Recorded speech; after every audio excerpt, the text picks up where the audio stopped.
একজন মুসলিম নারীর ক্যারিয়ার কি হতে পারে? একজন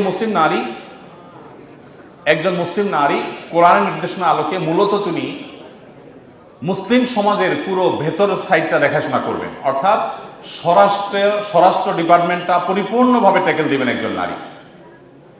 একটা রাষ্ট্রের সবচেয়ে গুরুত্বপূর্ণ ডিপার্টমেন্টের নাম কি? স্বরাষ্ট্র ডিপার্টমেন্ট। স্বরাষ্ট্র বিভাগের চাইতে গুরুত্বপূর্ণ কোনো বিভাগ থাকে দেশে? সাধারণত দেশের সবচেয়ে গুরুত্বপূর্ণ বিভাগগুলোর মধ্যে একেবারে শীর্ষে থাকে কোনটা?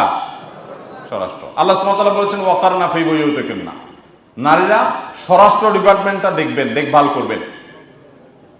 এবং তারা মূলত ডাক্তার, ইঞ্জিনিয়ার, গবেষক, আলেম, দায়ী, শাসক, রাজনীতিকের জন্ম দিবেন এবং তাদেরকে গড়ে তুলবেন। এর পাশাপাশি একজন নারী হিসাবে শরিয়ার যে বিধিবিধানগুলো তার জন্য প্রযোজ্য সেগুলো মেনে তিনি নিজেও এই সমস্ত সেক্টরগুলোতে তার মতো করে অবদান রাখার সুযোগ আছে। কিন্তু মনে রাখবেন, ইসলামের নারীর যে নারী সুলভ বৈশিষ্ট্য আছে সেগুলো যদি আপনি বিকিয়ে দিয়ে কিছু করতে চান, ইসলাম সেটাকে অ্যালাউ করে না। পৃথিবীর অনেক দেশে সেটাকে মানুষ ট্রাই করেছে, এক্সপেরিমেন্ট চালিয়েছে। আমরা তাদেরকে দেখি যে তাদের দুই কুলি হারিয়েছে। তাদের ঘরের ভেতরের যে সুখ সেটা শেষ হয়ে গেছে, আর বাহিরেও যে নারী খুব বেশি সেফ বা নিরাপদে আছেন তা কিন্তু নয়। পত্রপত্রিকার রিপোর্টগুলো ঘাঁটলে আমরা দেখতে পাবো। এই জন্য একজন নারী তিনি তার ক্যারিয়ারকে অবশ্যই জাগতিক সব বিষয় আশয়ের সাথে সংশ্লিষ্ট করে তিনি অগ্রসর হতে পারেন, কিন্তু তার যে নারী সুলভ শরিয়ার নির্দেশনাগুলো আছে সেগুলোকে পরিপূর্ণভাবে মেনে তারপর যদি সম্ভব হয় করবেন, আর না হলে তিনি ভেতরটাকে সামাল দিবেন। দেখুন, অনেক আগে দৈনিক নয়াদিগন্তে সম্ভবত নিয়মিত বারাক ওবামা, সম্ভবত প্রেসিডেন্ট বারাক ওবামার একটা আত্মজীবনী প্রকাশ হয়েছে। অনেক আগের কথা, আমার যদি ভুল না হয়, নয়াদিগন্তের শুরুর দিককার কথা।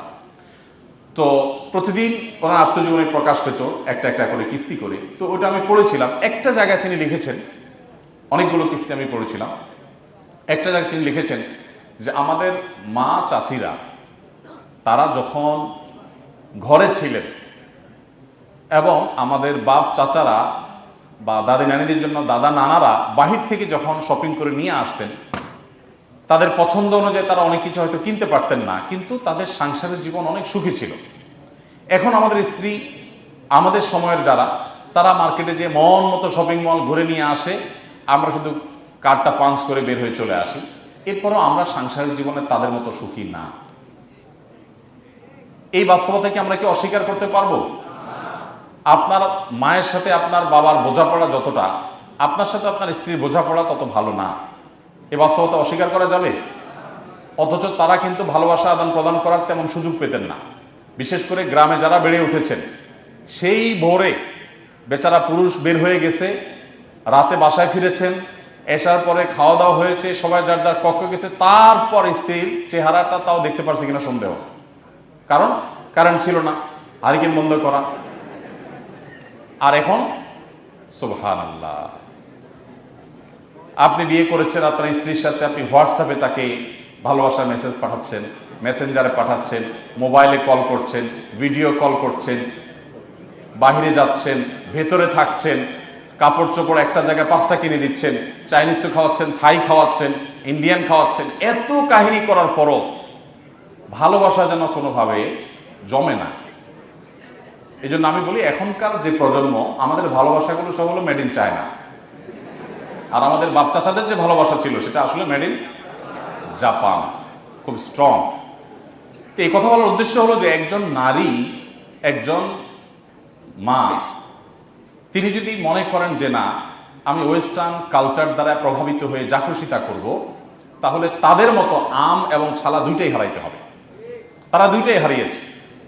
আমাদের মা বোনদের ঠিক করতে হবে যে আমি ইসলামী শরিয়া দ্বারায় পরিচালিত হব কিনা। আপনি যদি ইসলামী শরিয়া দ্বারা পরিচালিত হয়ে ডাক্তার হন, ইঞ্জিনিয়ার হন, ইসলাম আপনাকে অবশ্যই অ্যাপ্রিসিয়েট করবে।